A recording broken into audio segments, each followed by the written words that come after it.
Welcome, beautiful souls, to the Yacht Your Sister podcast. I'm Sharita. And I am Allison. We were just doing a little dance. We said, I want to say Allison's light is picking up. My pink. Allison's light is picking up.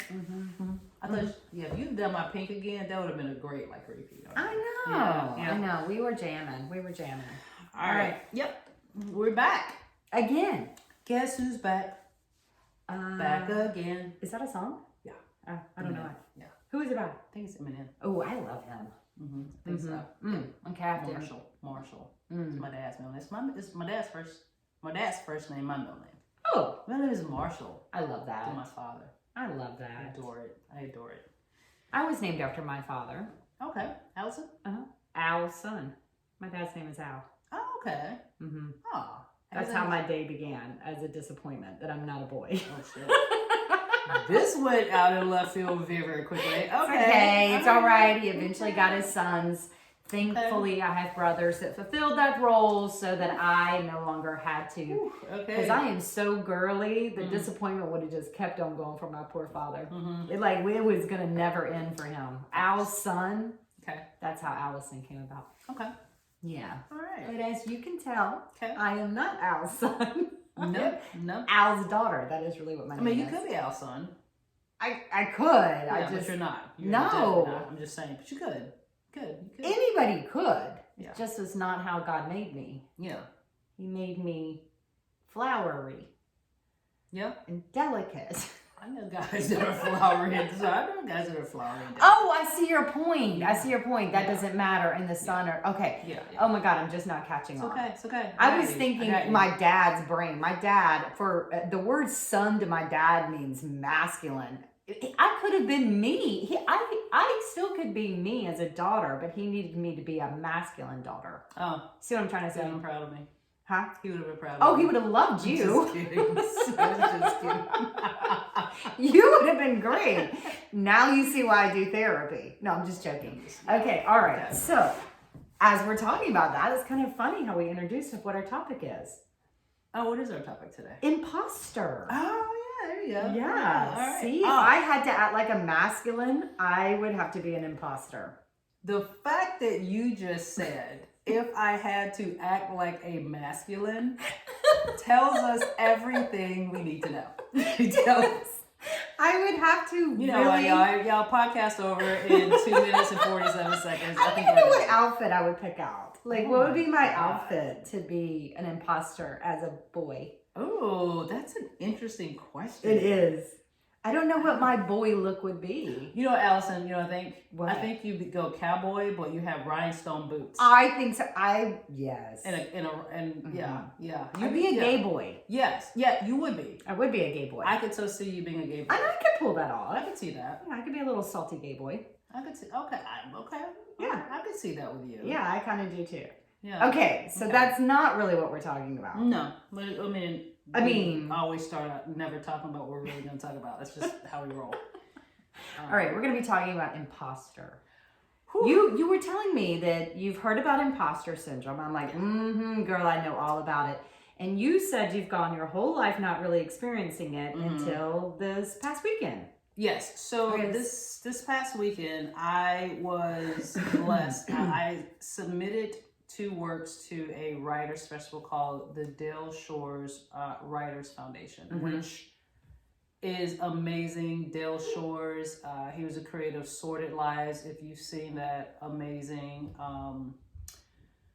truly amazing man in what he's done and what he's created. And I placed, and they flew the winners of the different categories, as well as the finalists, down to Atlanta to the festival this weekend. They put us up in a beautiful hotel. I had my name on my TV when I walked in the room. Oh, what hotel were you in? I was in Embassy Suites in Midtown. Oh, yeah. It was really, really nice.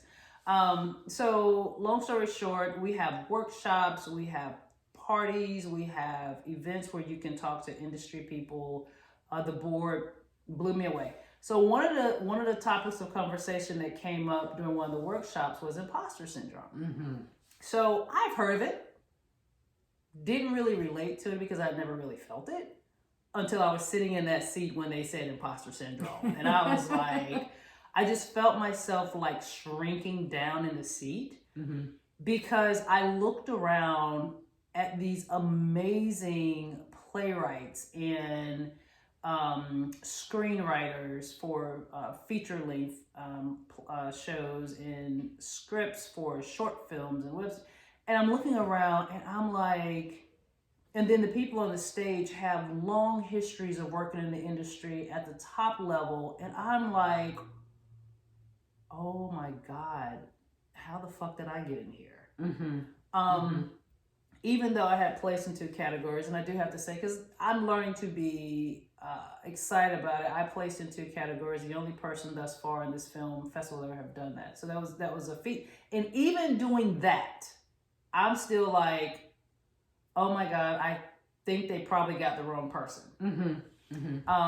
So I sat back and I listened to the people on the panel, and even people that have had careers that are like in the 20, 30, 40, 50 years of working in the industry, they were like, oh yeah, I still struggle with that every day. And I'm like, how? Like, you have 50,000,011 plays out, and you have feature movies, you have this, and it was just like, oh, shit, yeah, we deal with this all the time. Like, we feel this all the time. And I'm like, what? Yeah. So I was Allison and I talked about it briefly, and that's something that we both was like, let's talk about it, because y'all, here's the thing. I'm gonna just say this really quick, and then I really can't wait to hear what Allison has to say just from her experiences. Is if you feel imposter syndrome, you're probably gonna feel it for the rest of your life, depending on what you're gonna be doing for your life. Or just that you're living. If you're living, you're possibly going to encounter this at some point. I hope you encounter it, to be honest. Okay. I think it's a good thing. Okay. So when you brought it up, I giggled because I'm like, oh my gosh, I struggle with that all the time. But I take it as, again, a compliment. So imposter syndrome, I think, is something that comes in the territory of progression. So the higher you start to go, the more education you receive in something, the more dedication you're putting in something, the more work you're putting in something, you're rising up higher and higher.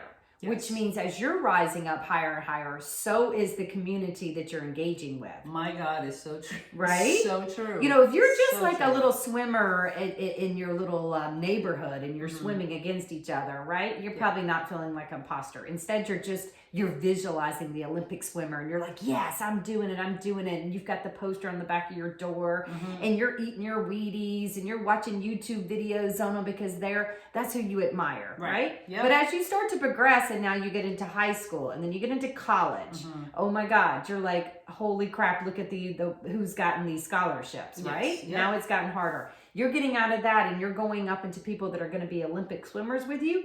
You are going to start to immediately feel imposter syndrome because the community you're around is not these individuals back in your little neighborhood pool anymore. No, and you feel because I'm thinking, I'm like, okay, I just like to write. Like, I'm just a writer. I just like to write. I put some things together. Somebody saw it and chose me for this. But in my head, I'm like, you haven't accomplished anything great. You haven't done anything outstanding or amazing. You go about your day struggling like a lot of people in this industry until you get to a certain point. If you make it that far, you're struggling probably financially. You might be working 2 or 3 side jobs just to get those opportunities to write or be cast in something. It's so much that goes on. So I'm like, how is this even possible, right? So you still feel like yourself, if that makes sense. I think even people that have tasted success, and success doesn't have to be financial. Correct. Success can be just progressing in any type of chosen community that we've decided that we want to belong to, and success starts to follow from that. Right. I think once you're starting to progress up and you start to taste success and you can see the work ethic you've put into it, there is a moment of imposter because you realize how much more there is that still can be accomplished. But more importantly, there's this panic feeling that everyone else sees me now as this person that is excellent at this activity or this thing I'm contributing to life. But we are multifaceted human beings. Yes. And what we're contributing into the world, whether it's film, it's yoga, it's a writer, it's an author, it's a singer, that is such a small part of who we are, but yet people will give us accolades for that. But there's still 75% of you that is not that. And that's what makes you giggle. Like if you saw the weirdness, meaning I don't let my food touch, or, you know, I still wear underwear that has holes in it. I don't care how wealthy or successful you get. There's this huge other pocket of yourself that's kind of private.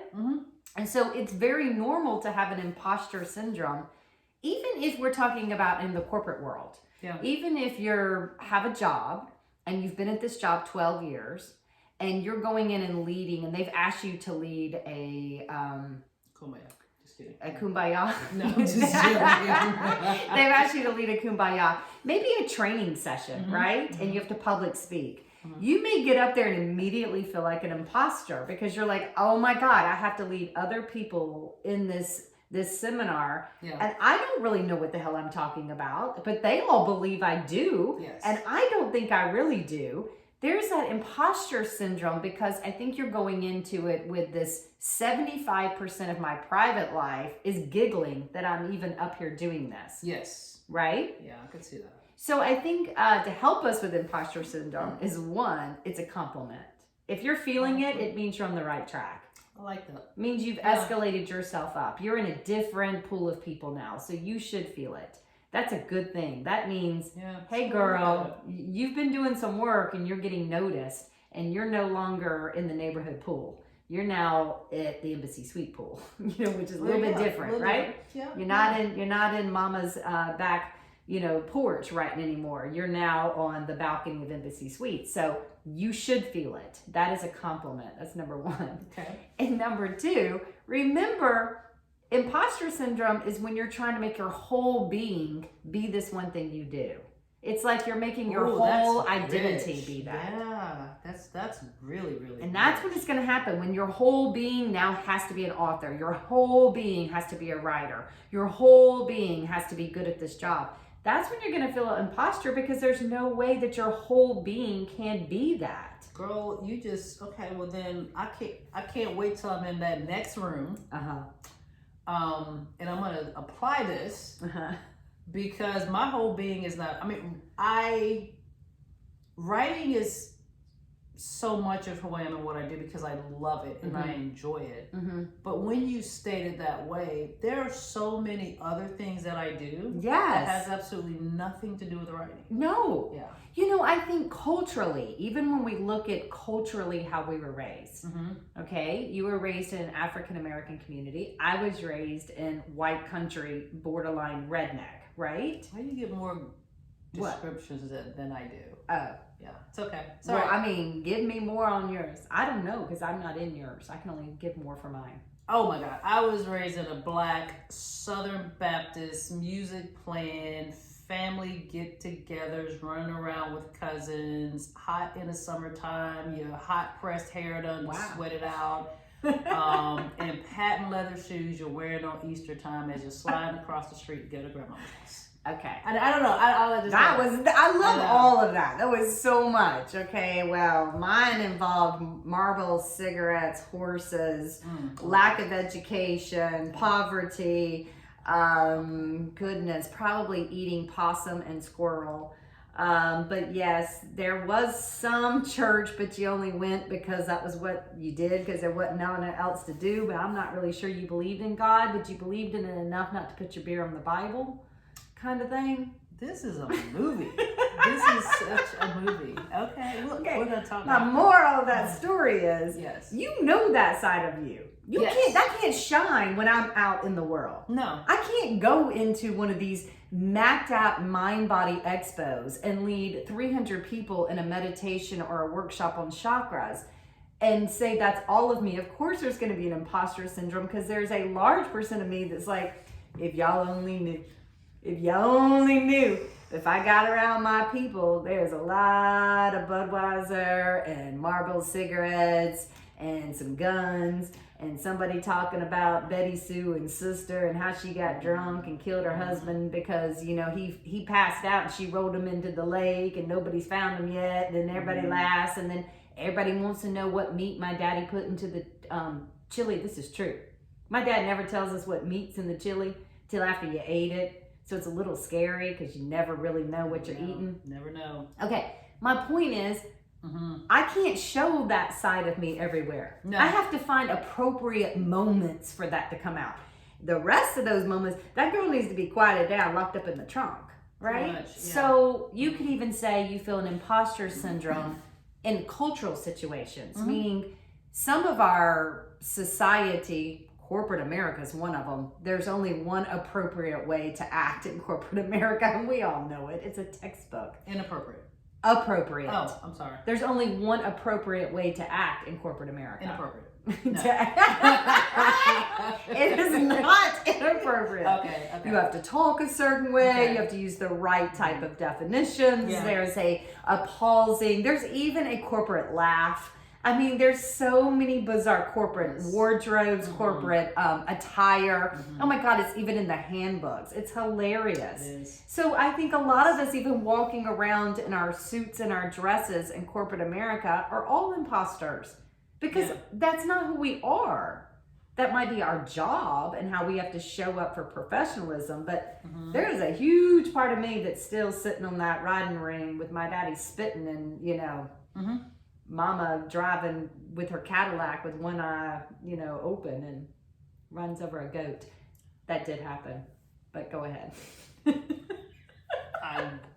Please keep talking. I just so went blank after you said that. Yeah, they killed Rat. We had 2 goats named Scarlet and Rat. Scarlet ran away after that. She wouldn't live there, so I had to go to my neighbor's house and say hi to Scarlet all the time after they killed Rat by accident. She needs her whole own podcast, Story Time with Allison. I'm sitting here like, okay. Yeah, that's a true story. But that's okay. Okay. We probably had squirrel chili that night too. Yeah, my dad loved to kill squirrels. It's a messed up thing. Okay. Right. Imposter syndrome. Imposter syndrome. See? Correct. Imposter syndrome. It happens when we take something we're successful at and try to make all of our being that. I love that.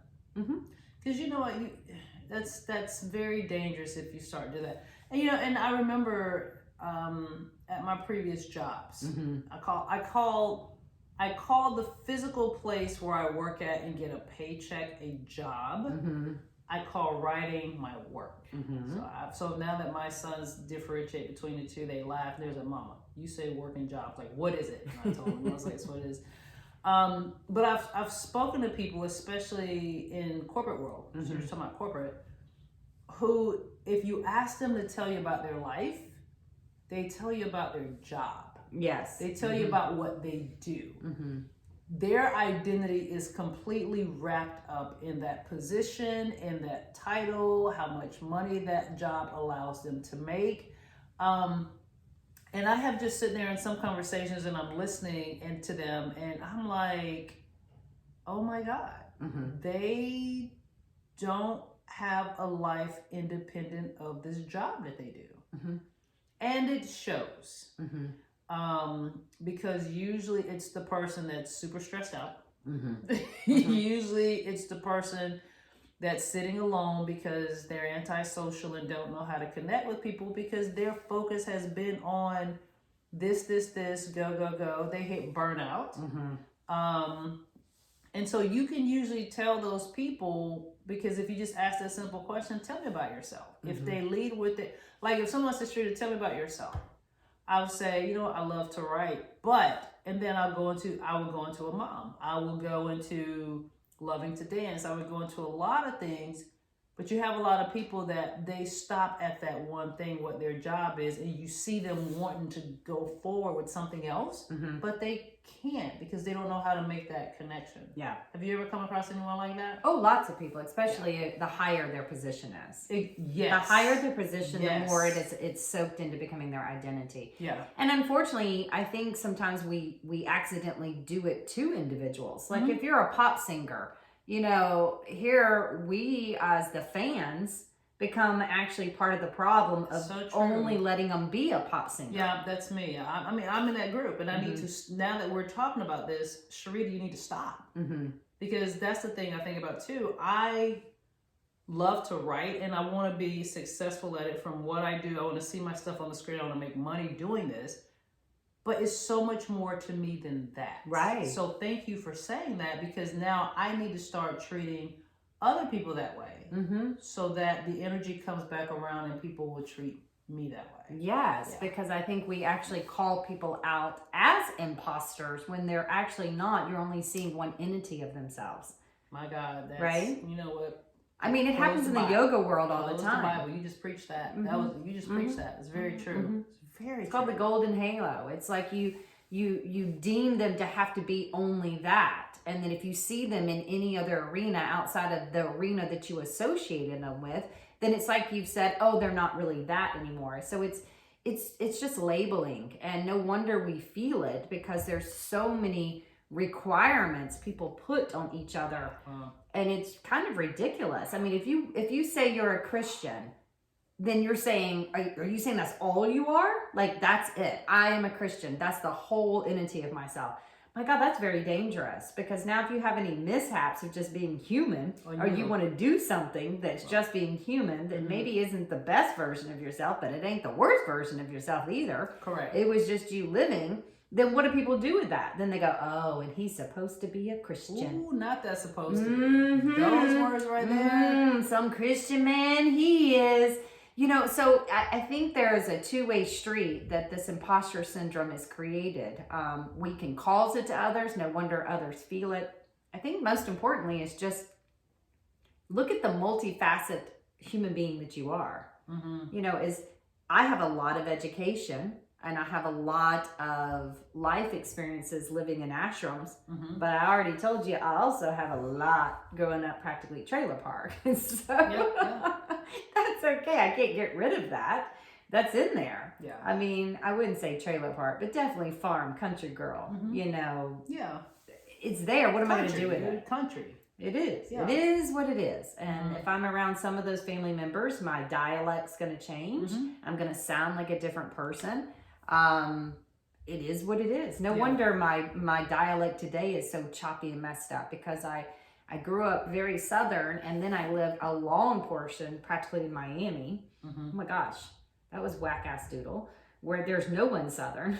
Then I swung back around and I came back here. We're multi-dimensional. That part. Yeah. That whole part. All right. We're a pie. Okay. We are a pie. We are a messed up. We're a shepherd's pie. We're a pie that's in mini slices. God, that sounds good. I might be a blueberry right here, a strawberry right there, put a little peach over, a little cherry right there. Yeah. Mixed fruit pie. Did you notice I was calling it a rainbow pie? Yeah. I said shepherd's pie. You did. I'm not going to tell you what kind of meat's in there. I know. It's got a mystery meat in Surprise. there. Surprise! Growing up, I can't tell you how many times my mom would go out to our cooler, because, we did have horses and chicken. And, she would just open up and just cook whatever was like packaged up. And sometimes they wouldn't even know what we were eating. It could have been deer. Could have been bird. Could have been. You don't know. Could have been. You don't know. You just eat what's been put in front of your face. That's what you do. Interesting. Very interesting. It is. All right. I think we have talked about imposter syndrome. I hope we help. It's a compliment, but also it's only one part of you. Look, man, you've helped me tremendously. Oh. And so that's going to help me go up the ranks even faster now. Girl, you go. That's my goal. Yep. I'm probably going the other way, so I'm going to have to sit at the bottom and clap. Sorry. You clap and I'll be like, Allison, I'm going to a red carpet event. I need somebody with me. You available? Lenny Kravitz girl is going to be hosting this event and asked for me to come, and I'm going to bring a +1. Would you like to come with me? Honey, I'm going anywhere, whether there's Lenny or not. Okay. You could say it is Lenny Wilson. That just got out of prison. And I'll be like, girl, I'm in. Let's see what Lenny's got to say. You would, for you and I have been on a couple of adventures, and I am not even going to begin to talk about it. And it started out with. I can talk at the low all the way up to the high, and it's fine by me. I find people intriguing. Okay. Okay, well, I guess to that we say amen. Amen. Amen.